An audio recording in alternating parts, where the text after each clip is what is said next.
Welcome to the second season of the Dying to Self podcast. My name is Clark. It has been a minute.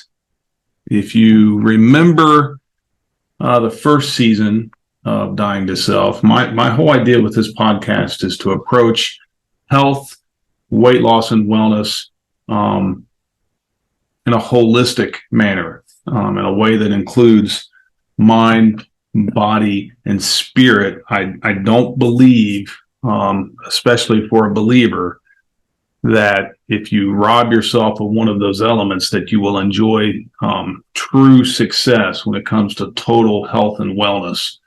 So, having recognized that I was lacking in some of those areas, I started this podcast, and season 1 is in the books.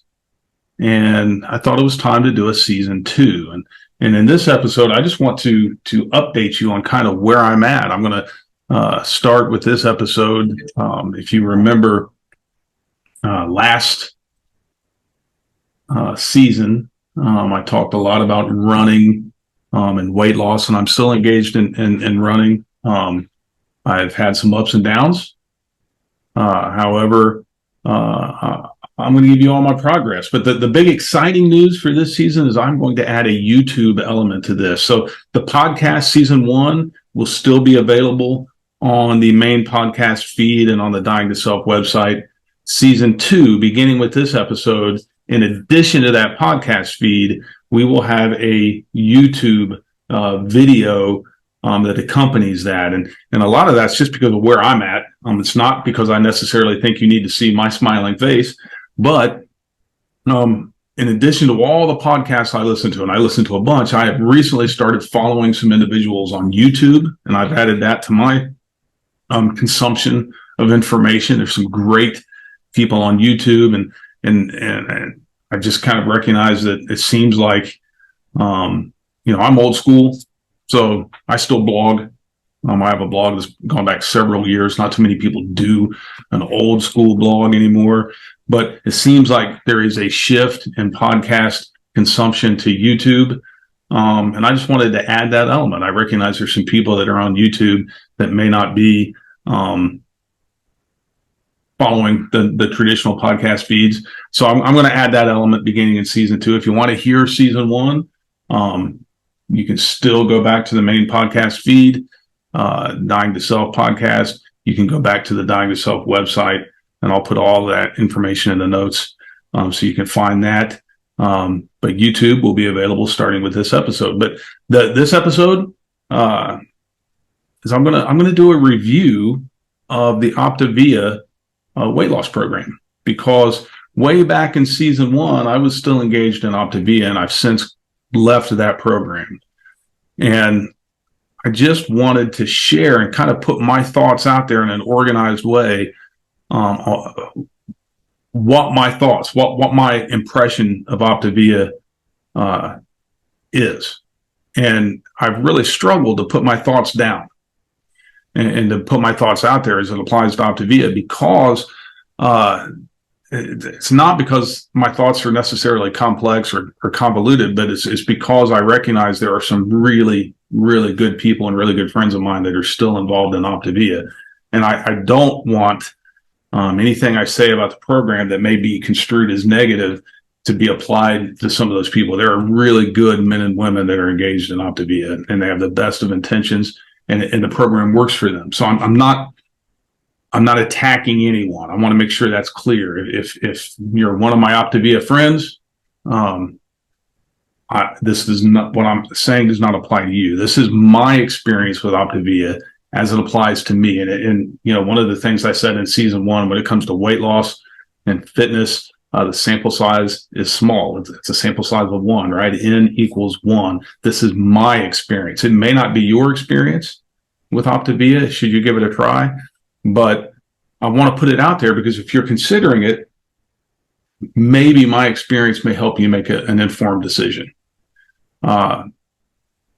So I feel like it's important to put it out there and just kind of share what my thoughts of Optavia are. So I started Optavia way back in 2020, in May of 2020. And this was after, and I've shared in detail. I'm not going to go back in detail my entire history, at least in this episode. But in season 1, I shared I was diagnosed with type 2 diabetes way back in, I want to say 2013. At the time, I was 368 pounds when I was diagnosed. That was not my heaviest. I have been heavier than that in my lifetime. I was much closer to 400 pounds at one point. I was diagnosed with type 2 diabetes, and that diagnosis changed my life because I knew people who had been struggling with their diabetes. They had severe issues with neuropathy and the loss of limbs and feet, and I didn't want to be that person. So I took that diagnosis seriously, and I immediately changed the way I eat for the most part. Some fallbacks, some failures, some successes, but I did take it seriously. And I went from that 368 pounds initially down into the 200s. And I settled in at about 275 pounds, sometimes a little less, sometimes a little more. But it seemed like, if you know anything about the body set point, that my set point for my weight had changed, and I'd leveled off at 275. And that was just kind of my new standard.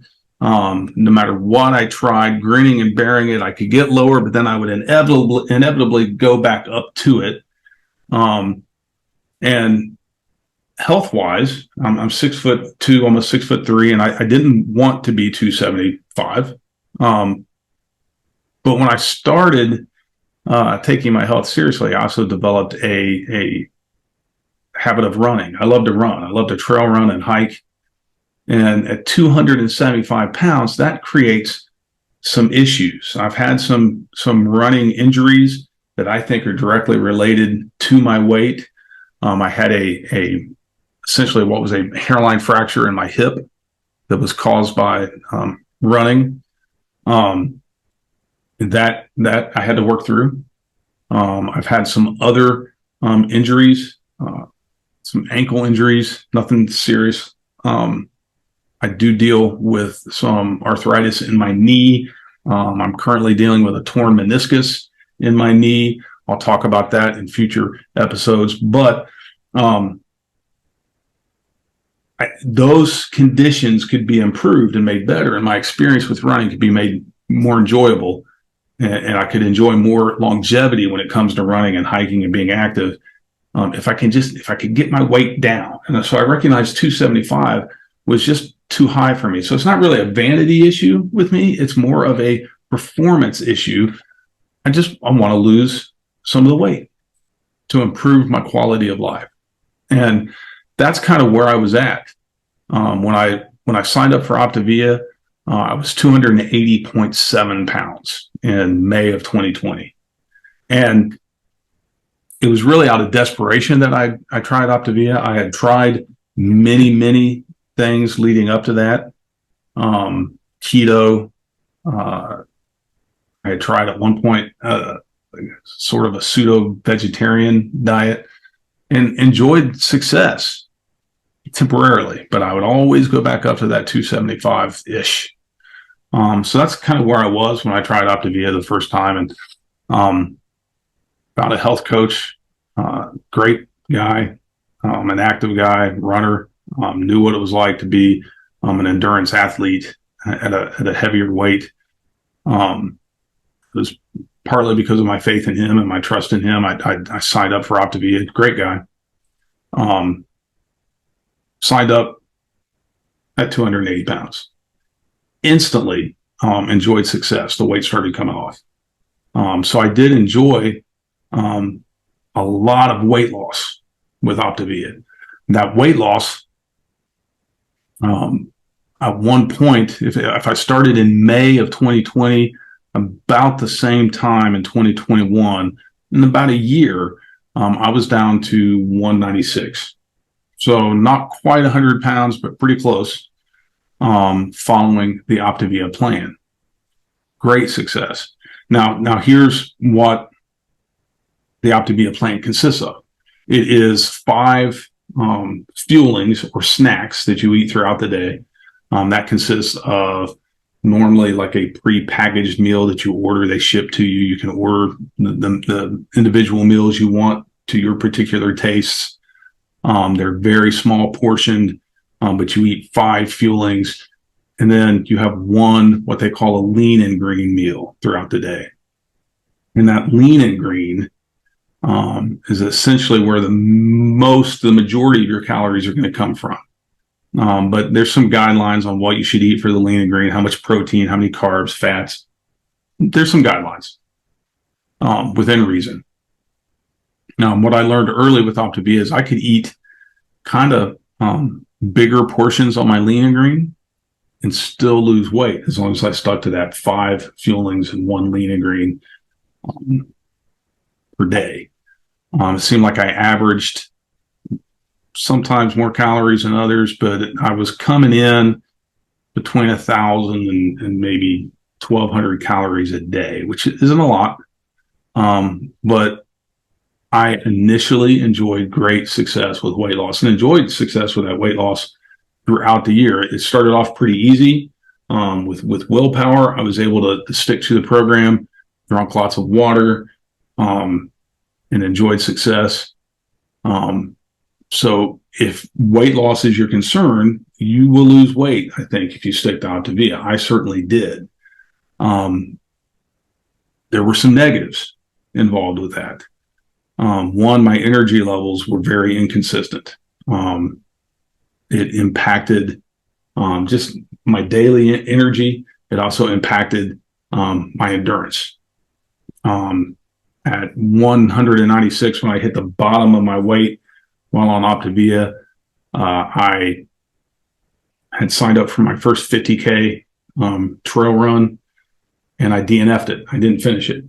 In retrospect, I was so close. I did 3 out of the 4 loops. I wish I had toughed it out, but I just had nothing left. I completely tanked on that run.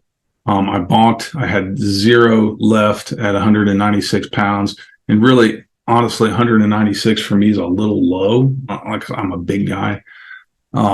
So when I DNF'd that, and I recognized during that run that, I kind of self-diagnosed, this is really because I'm not taking in enough calories throughout the day to sustain that kind of effort.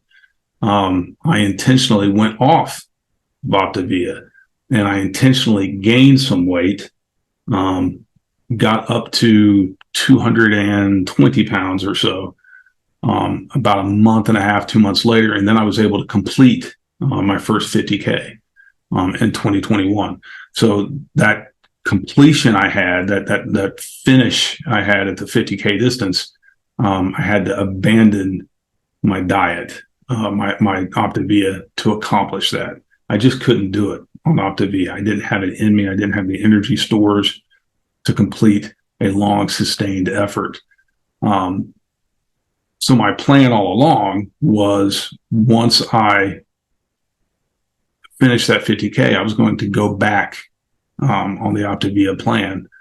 And I did. I went back on the Optavia plan after I had my finish at the 50K, lost a little bit of weight, never got back down to 196, but I was trying to settle in right around 210, 215.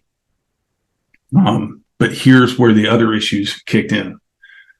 One, now there is a plan in the system to transition from the 5-in-1 Optavia plan back to normal eating. The whole idea behind this plan is you're supposed to learn healthy habits that help you transition back to your healthy diet. But here was the issue with me, is that plan, even though I was developing some healthy habits, it didn't address 2 very important issues for me. One was the mental aspect. I talk in great detail in season 1 in what I describe as a sinful relationship with food. It addressed nothing psychologically or mentally. All of that stuff was still in my brain when I tried to transition off. Next, it really didn't address hormonally the things that go on chemical wise and hormonally wise. I'm a type 2 diabetic. So my hormones are just completely out of whack. Weight loss and weight gain, repeated major weight loss and weight gain events in my lifetime have just thrown my hormones completely out of whack. Optavia did nothing to address that in the long term. And honestly, the transition plan included in that program never really made sense to me. I never really internalized it. So that part's on me. I'm not blaming the plan. I just never really embraced it. So transitioning off of the plan, it was a train wreck. I couldn't do it. Every time I tried to transition off, I started gaining weight back. And then the third big drawback for me was just the financial aspect. Huge financial commitment to pay for Optavia. You're talking $400 to $500 a month to keep yourself in those fuelings that you eat every day.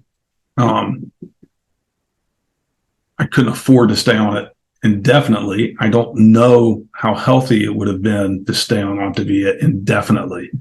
Again, you're eating 5 prepackaged fuelings a day, which are essentially, and they will say in their literature that it's all balanced and it's all natural and it's all safe. But essentially it's a processed fueling. It's a processed packaged food. It comes out of a bag. It comes out of a wrapper.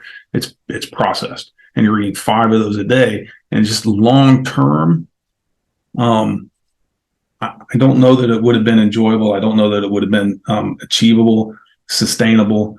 And again, as long as I was able to white knuckle, engage my willpower, and follow the plan, I lost weight. The second I tried to come off of it, I would gain weight. I got off of it, tried to go back on a couple of times, and it's just like I didn't have it in me anymore. I had done it for so long and enjoyed that weight loss for so long that every time I tried to go back on it, it's just my body said no. My mind said, no, you can't do this again. And I was so mad at myself for spending the money. But long story short, I came off of it kind of at the end of 2021, went on it a couple of months in 2022, never enjoyed success again. And my weight went right back up to 275 pounds, right back up to it instantly. So the Optavia weight loss program, it's a weight loss program that will help you lose weight. For me, it was not sustainable. It was too expensive. It was not sustainable. I lost my endurance. I lost whatever endurance athletic ability I had, which, trust me, is not a lot to begin with. I talk a lot. I'm a old, slow endurance athlete, probably the oldest and slowest endurance athlete that you may know. So I can't afford to lose endurance. I can't afford to lose performance. And that's what I lost on Optavia. I couldn't sustain it. Had some other issues. I had some moral quandaries with Optavia. And here's and again, please remember, I'm not talking about anyone in specific. Optavia is kind of a marketing program as well. So if you're on Optavia, they will encourage you, if you are enjoying success, they will encourage you to start coaching and selling Optavia, so you can kind of capitalize on your success. And I got pulled into that. I didn't want to do it. I never felt quite right doing it. But again, I was enjoying success, and I wanted other people to see that, they could do it as well. So I paid money to become a coach. The training, I knew nothing more about health and wellness when I was done with the training than I did before, honestly. And the moral issues I had with me is they would teach you how to do a health assessment. And you would ask multiple questions about a person's health, and you would answer their concerns. And at the end of the day, it seemed to me, everything I witnessed, no matter what was discussed during that assessment, at the end of the day, you were going to recommend the 5-in-1 program. Because that's the one, that's the money maker. That's the one where they're going to sell the most money, or make the most money rather. So it seemed like everything was geared towards let's push the 5-in-1. And I never felt right doing that. I never felt comfortable doing it. I didn't feel comfortable presenting myself as a coach when here I am just barely able to figure things out for myself. So that moral issue disturbed me. In addition, I saw coaches who were marketing and coaching the Optavia program who would branch out and start selling other stuff. Like they would add the oils, the medicinal oils, or other products that they could add into, or supplement their income that they made from Optavia. And I'm like, are you selling the product, or are you just selling anything you can get someone to buy? And that's not me. If I can help somebody for free, if something I put out there, if something I say may help someone, I'm all for it. But I don't want to make money off other people. And honestly, I was never going to make a lot of money with Optavia anyway. The people that made some coin were the people that were, it's a pyramid scheme, really. So the people at the top of the pyramid are making all the money. And then as you work your way down the pyramid, you're making a little bit, nothing ever significant. It just wasn't for me. So again, there are great people that do Optavia, and they enjoy great success with Optavia. For me, I found out that it doesn't work long term. I had some issues physically, mentally, and even kind of spiritually with that program. And I'll never go back on it again. I won't spend the money on it. And I feel, honestly, when I think about it, I regret having ever done it. I wish I had done something different. Now, with that being said, again, some people enjoy success. I'm going to talk a lot this season about a different route I've taken. I'm still running. I'm still preaching and teaching in my church. I'm still on staff in my church. This season is going to be all about total mind, body, and spirit health and wellness. And I'm still on the path to find that healthy weight. As I record this podcast, I'm 251 pounds.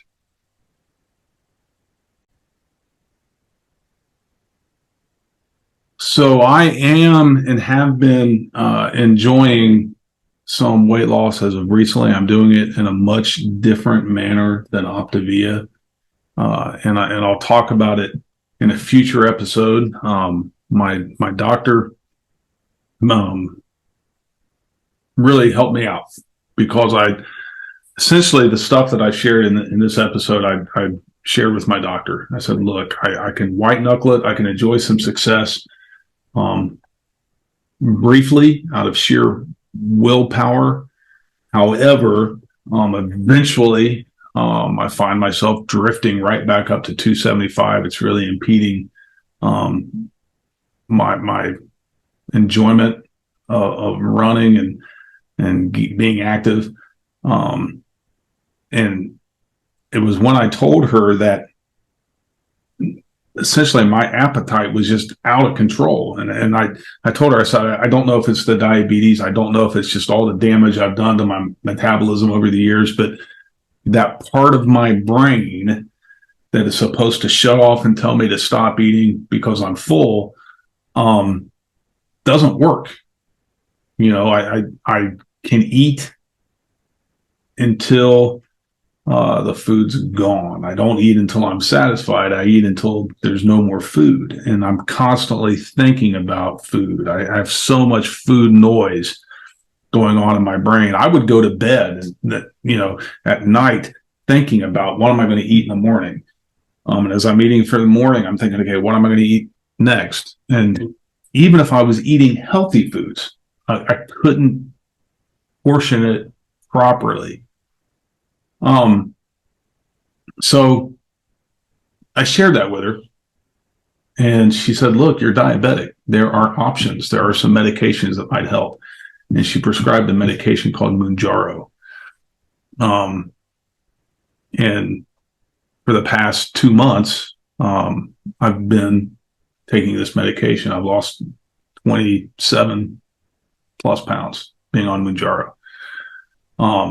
This season on Dying to Self, I'm going to share my experience with Mounjaro. So far, it's been much different than anything I've done in the past when it comes to my eating and my diet. And I'll be honest about my experience, just like I was with Optavia. And here's the thing with this podcast, and I'm going to strive to do it this season. I tried to do it in season 1. I'm going to try to do it again in season 2. I'm going to be as transparent as possible. I'm going to share the good and the bad. I'm going to share my success and my failures, because the older I get, the more I realize that that part inside all of us that we hold back, we refuse to share, that's the part that will help other people. If I can get past that, and I can share some of the struggles that I've had, and that's what will benefit you.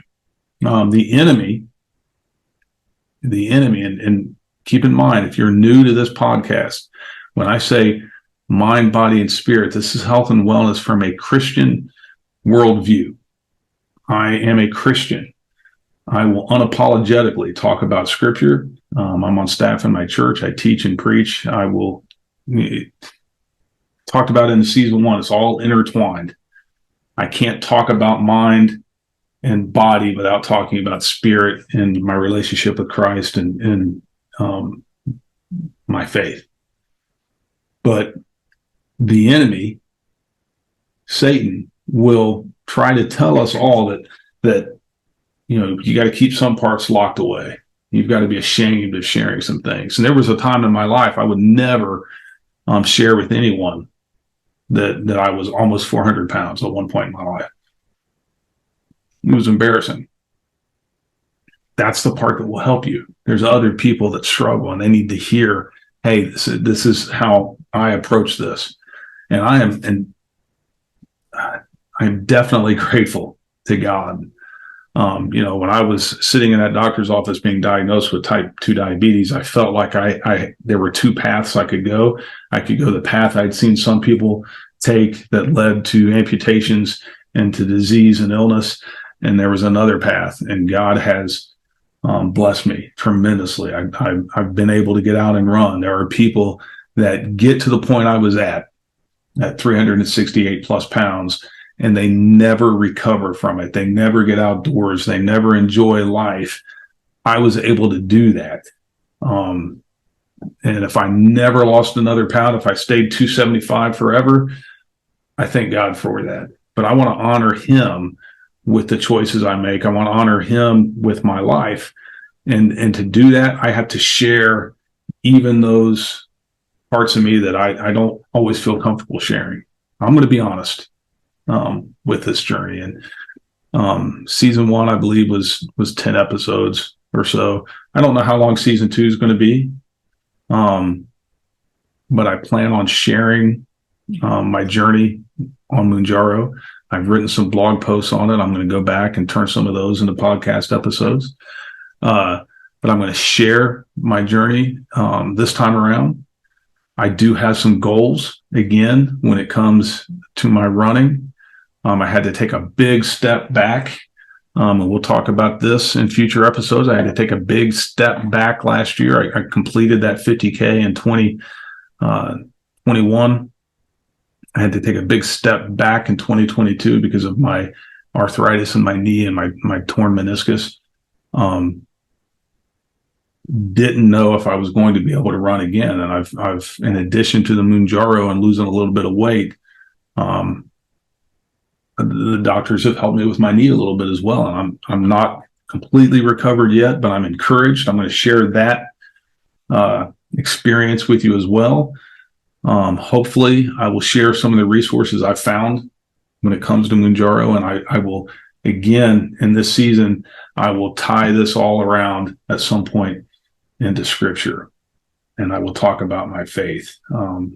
I do not believe you will enjoy success when it comes to health and wellness if you do not approach it in a holistic manner that includes mind, body, and the spiritual. And that's what dying to self is about. If this is new, if you never tuned in to season 1, I will put the link to that down in the show notes. I encourage you to go back and listen to it to get to know me. Hopefully, at some point this season, I'll bring in some other people. I'd love to bring in some guests and talk to some other people. I said that in season 1, and it never happened. I hope this time around, I get to do that. So I'll try to keep each episode fairly short so that I'm not boring anyone. But I invite you to season 2 of the Dying to Self podcast. Again, I'm adding the YouTube channel along to the podcast, and I hope some of my experiences will help you.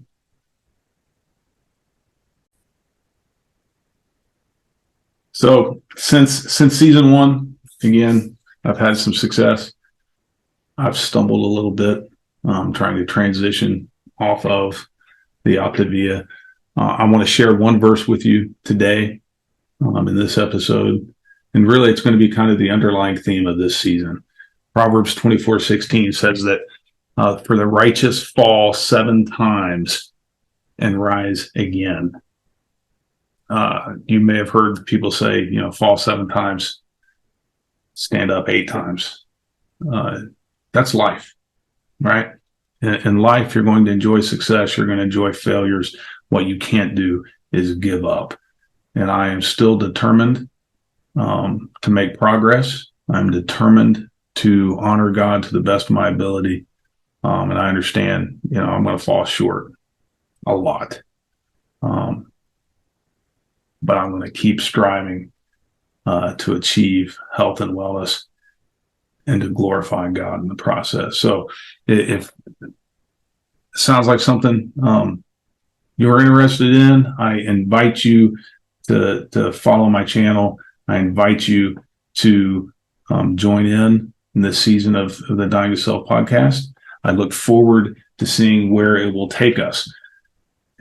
In the next episode, I'm going to talk more about Mounjaro, more about what has worked for me from that, and what my goals are moving forward. So I'm happy to be doing a season 2. I'm happy to be adding the YouTube channel, and I look forward to where this may take us. God bless.